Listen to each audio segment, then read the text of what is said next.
Praying for miracles. I think it'd be kind of a fun one. And we're going to talk about praying, but we're also going to talk specifically about miracles in the sense of what are they? Like, do we kind of have an over generalized definition of these, from a biblical perspective? What are they and what's the purpose of them? And we'll talk about praying for them a little bit. So that's where we're going to kind of go today, is praying for miracles. So miracles, what is it? How would you define a miracle? Something that happens out of the ordinary. Something out of the ordinary? Okay. Unexplainable? Yeah. Those are pretty good definitions, I would say. Something we can't do. Something we can do. So it's supernatural in origin. Okay. We can't do it. Yep. Those are all good definitions. If I pull up the definition, this is what it is. It's an unusual event that is believed to be caused by God. Think it's accurate? So here's a few key words. It's unusual. Okay? Which means it's not usual. Not natural. It's uncommon. So it's like something that happens, all the time in front of us that would kind of undercut a miracle if you think about it. Because when the uncommon just becomes the everyday, it changes things. We just get used to these things. They just become they're no longer attention grabbing. They're just part of, we're going to talk about the importance of that. So the unusual piece is an important one. Event. So it's a specific thing at a specific time and place. It's caused. So in other words, it's brought about by something outside the natural process. Why is that important? If a miracle is attributed to God and God doesn't share his glory, then there's probably not going to be a question if it's something else. Would you agree with that? Sure. When God does something that only he can do, he's going to be the one who gets the glory. And there's not going to be confusion over whether it was him or not. Okay, that's an important piece when it comes to miracles. Okay. So how does God use miracles? Well, he'll use it to confirm something he said, something that was spoken. It could even be by a prophet or by someone that's authorized. They'll say something and it's like, well, how do I know you're telling me the truth? Or how do I know that's the case?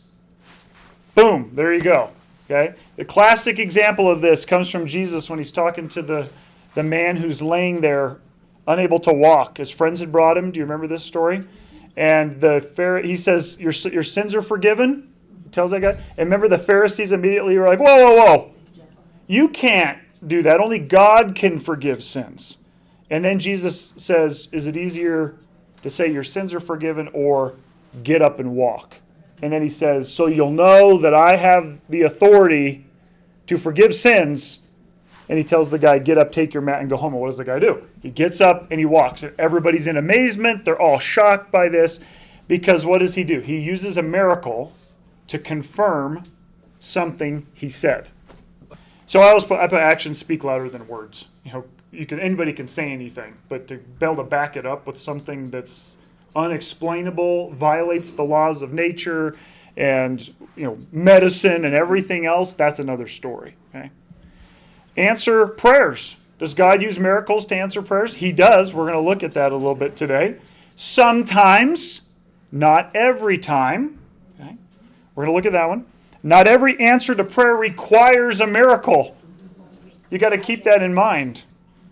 It might require God's involvement. It might involve him somehow adjusting or bringing things about. But not everything requires a miracle, because we have to keep miracle in its proper definition.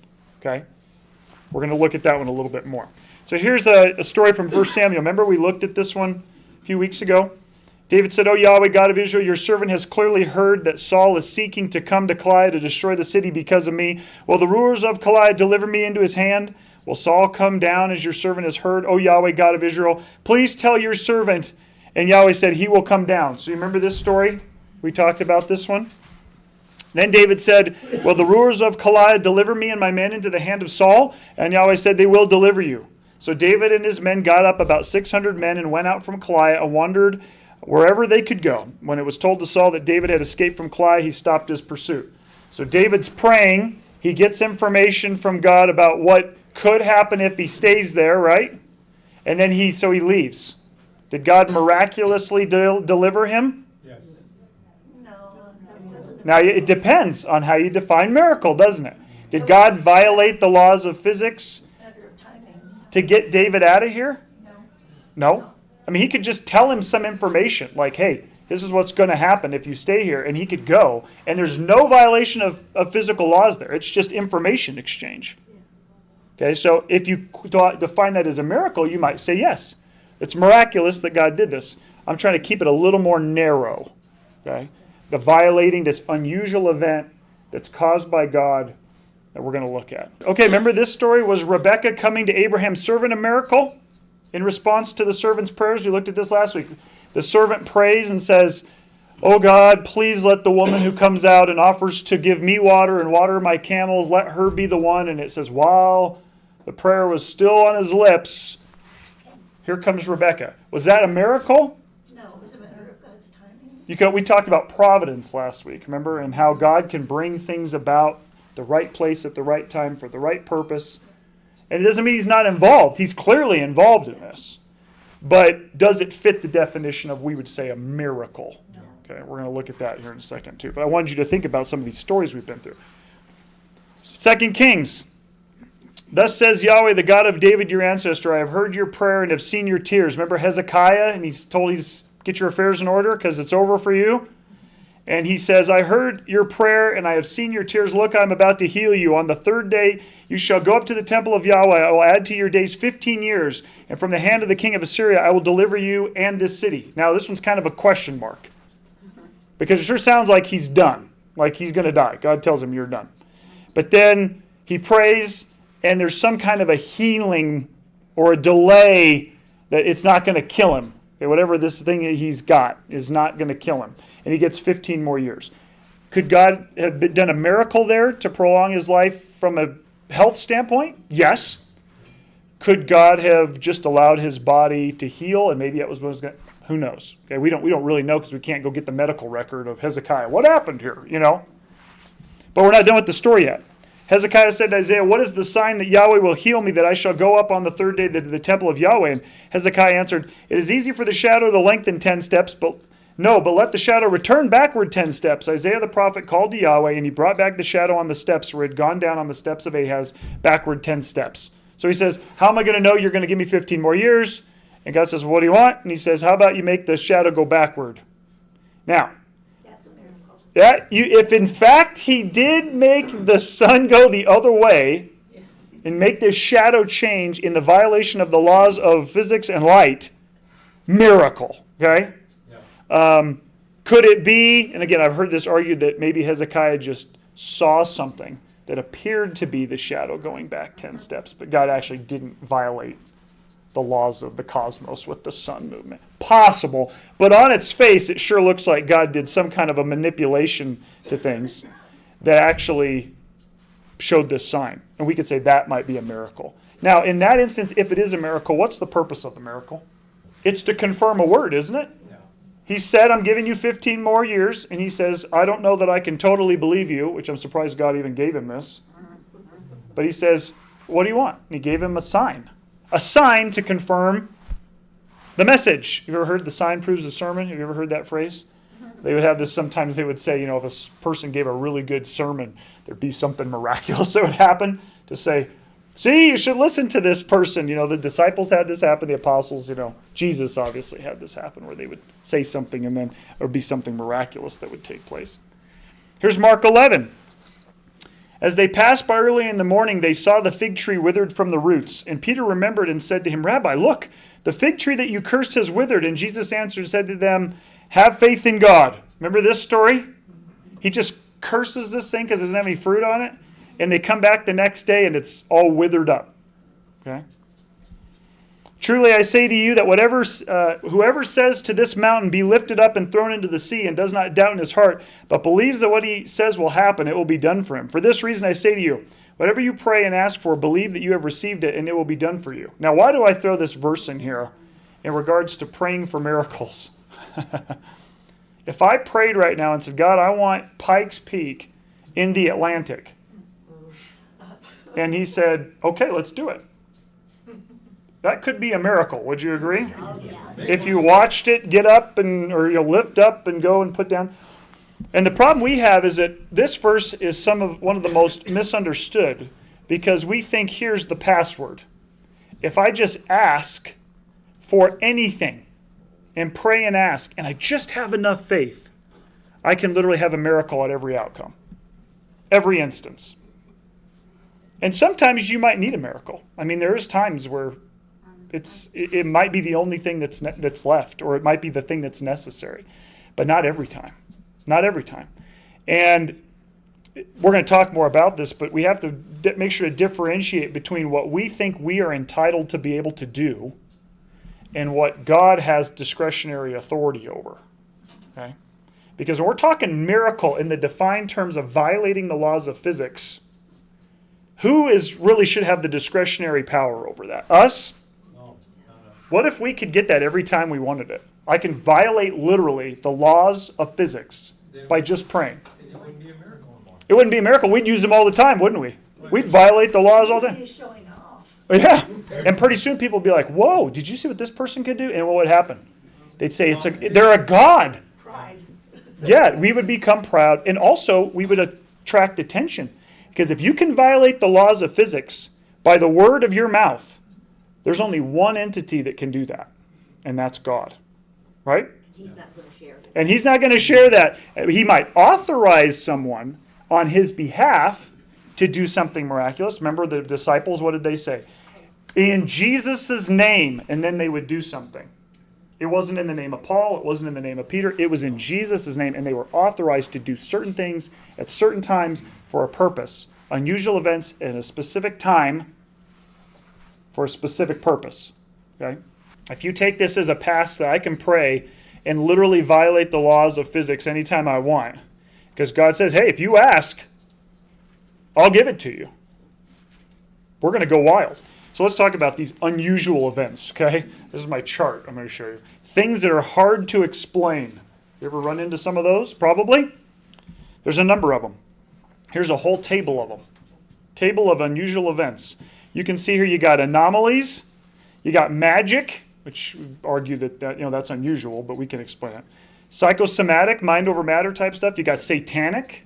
You got providence. We talked about that last week. You got miracles. Okay, things that are like this thing that happened is very strange. It's not the norm. Okay, we're going to look at these just a little bit because I want to show you some of these. So, a miracle has to distinguish itself from any other of the unusual events, because otherwise you'll just say, "Oh, that was satanic. That was just your mind playing tricks on you. That was a magician." You see, it has to be very specific, or it could be confused with these other things. And do you think God wants us to be confused by these things? You think he wanted Pharaoh to be confused as to who was doing these things? Of course not. No, this is the God of Israel who I'm running up against right here, right? It's not naturally explained. You're going to see that a bunch. Can't naturally explain this.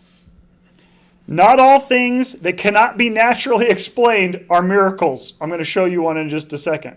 Just because we don't understand it doesn't mean it can't be explained at this time. Okay? Later on, we may learn more information. We may gain some information that helps us to explain this. Doesn't always mean it's a miracle. Okay? So let's talk about this one. Satanic signs. False or counterfeit miracles, maybe you could say. Right? Other spiritual happenings caused by other spiritual beings. If God exists, we can reason that angels exist, right? Which means a bad angel could exist. And if they have some power outside of the natural world as created by God, they could use that potentially to trick people. Agreed? To try to draw them away. But it's limited. Satan and God are not equals. I hate the old yin-yang thing. Those people always think of these two are counterfort. No.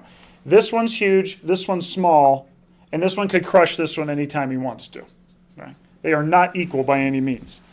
How do we know? It's actually impossible logically for to have two different all-powerful infinite beings, because they would be the same thing. Does that make sense? If they all have the exact same attributes, they're not lacking anything, they would be identical. True. And they're not. So one has to have something the other one is lacking logically to have greater or lesser. That's how you have to weigh greater or lesser. What's missing, what's gained, right? So I look at Exodus. Here it is. Moses and Aaron went to Pharaoh and did just as the Lord commanded. Aaron cast down his staff before Pharaoh and his servants, and it became a serpent. Remember this crazy story? Then Pharaoh summoned the wise men and the sorcerers, and they, the magicians of Egypt, also did the same by their secret arts. So this sounds like they were able to do some miracle thing too. All right, we'll define miracle a little bit different, but it's an unusual event that's clearly set to say we can do that. And they were able to do that in several of the plagues. Where did they run up against their limit where they couldn't do it anymore? Do you remember? It's when he brought the gnats from the dust. In other words, they had no authority to create life from nothing. They could manipulate stuff inside the world, in the whole system, but they couldn't bring new life to something from nothing. Only God can do that. They were done. After that, they're like, we just can't do it anymore. We're out. Right? That's kind of how the story goes. But it does show you that if you have these magicians who are clearly not following God, they got some power from somewhere.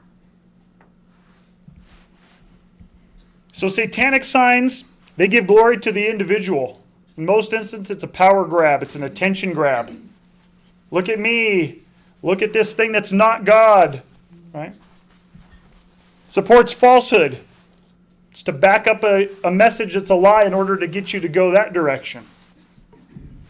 Promotes immorality. Right? Obviously, these are all things that are opposite to a miracle. Promotes a false gospel. Again, falsehood. What about a miracle? Well, it gives glory to God, not the individual. It supports the truth. It's not there to support lies. It promotes morality, doing what's right. It promotes a message of God in line with His word and His character, not against it, not counter to it. So if you say, is that a miracle, you have to kind of run through your checklist. You know, what is this? What does it promote? What's it directing me to? So that would be a miracle versus like a counterfeit miracle. What about psychosomatic? Have you ever heard of this? This is the whole mind over matter type of a thing. It's psychological in nature. It's unexplained, but it can't not necessarily be attributed to God. You know, when I was little, I used to worry that I was going to get sick. I was like scared to death of puking. Okay, scared to death of it. And I would worry about this, and guess what would start to happen? You'd start to feel sick in your stomach. You'd be like, oh boy, here we go, you know. And yet, if I stopped worrying about it, what would happen? I'd feel better. How is that? How does that? Is that a miraculous event? It's unusual, that's for sure, but it's mind over matter. We can do these things psychologically to ourselves. The mind's influence on the well-being of the body does not necessarily mean it's a miracle. So about magic. Human manipulation leads to tricking the individual. This is it's not even an actual supernatural thing, like even the dark arts or something. This is just tricking you. You know, anybody has ever watched these magicians, sleight of hand, that's really all this is. But it's under human control. It's within the realms of physics. It's just looks like it's not. Okay? Not a miracle. Trick the mind into believing something untrue. Anomalies. Okay, this is kind of a weird category. Unexplained, we call it a freak of nature. What is that thing? It just does not normally happen. Okay? But upon looking at it long enough, answers can be found. Okay? This is why I said not everything that's unexplainable and we can't come to grips with is the miraculous. It could be explained if we get more information. Here's an example. The bumblebee. Why does the bumblebee always get used for this? Well, here's why. In the 1930s, there was a French entomologist. This guy was like an insect flight expert. Okay? Auguste Magnan populated the belief that due to weight and wing size, the bumblebee's ability to fly should be physically impossible. In other words, it cannot be explained through the laws of physics. It's an anomaly in nature. Okay? Now, what year is this? Have we learned some things since the 30s scientifically? I would hope so. We might be dumber, but we have built on the backs of many who have come before us. It was a natural anomaly, is what was written, and a lot of people believe this, up until even 2005, where there was a study that bumblebees and many insects actually flap their wings. They go forward and backward, and they move like this instead of like this.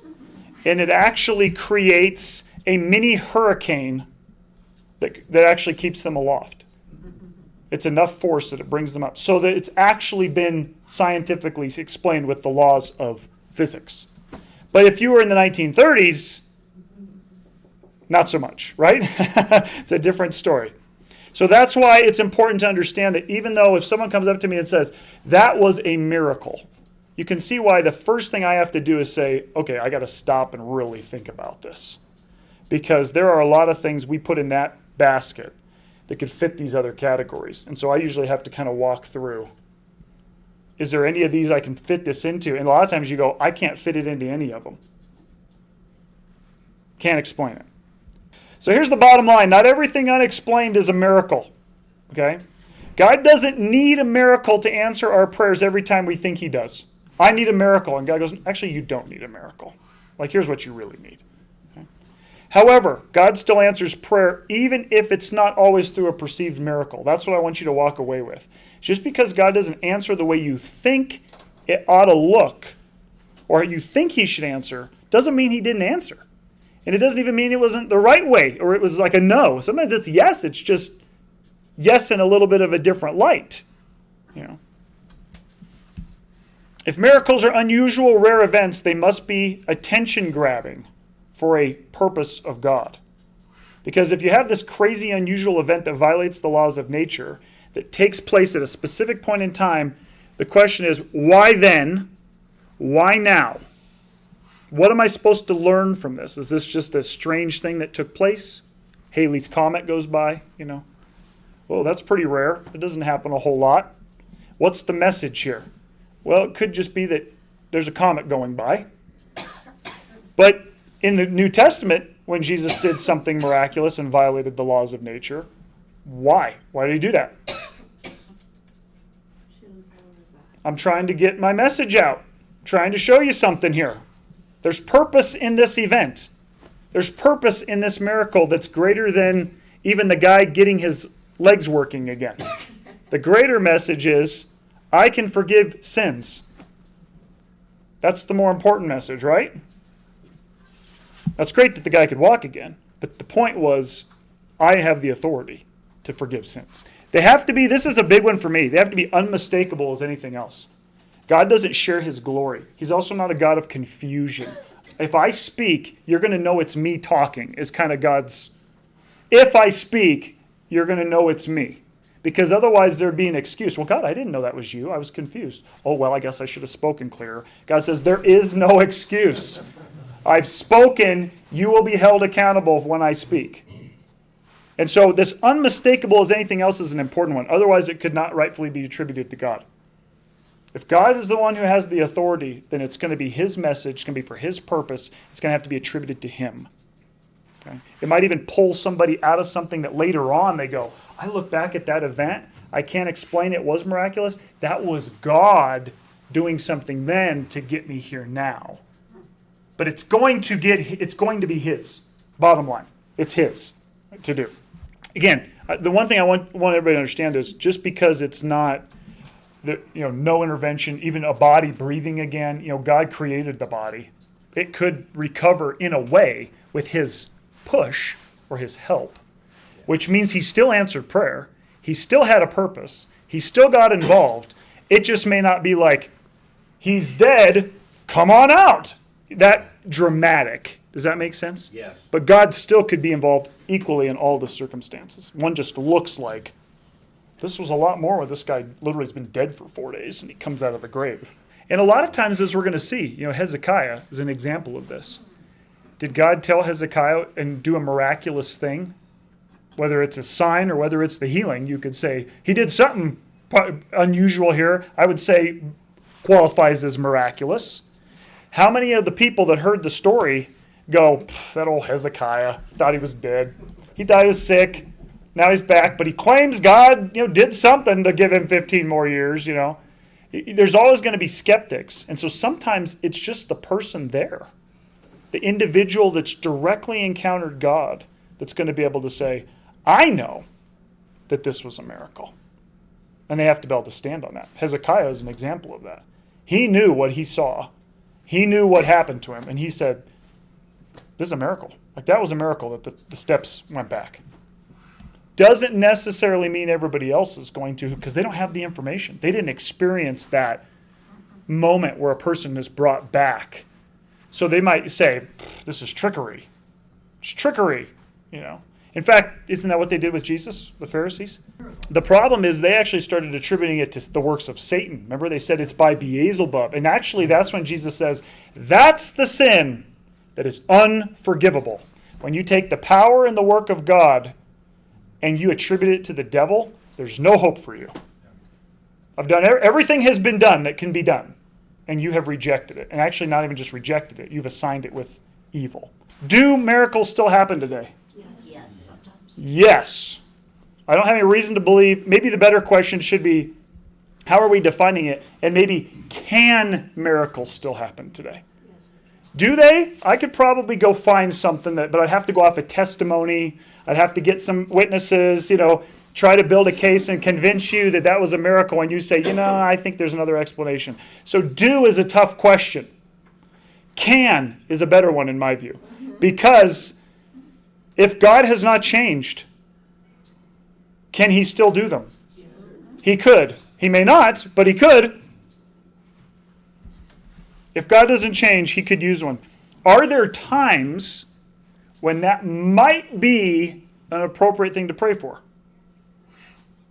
I mean, if you're like, I was goofy this morning and I decided not to take my umbrella.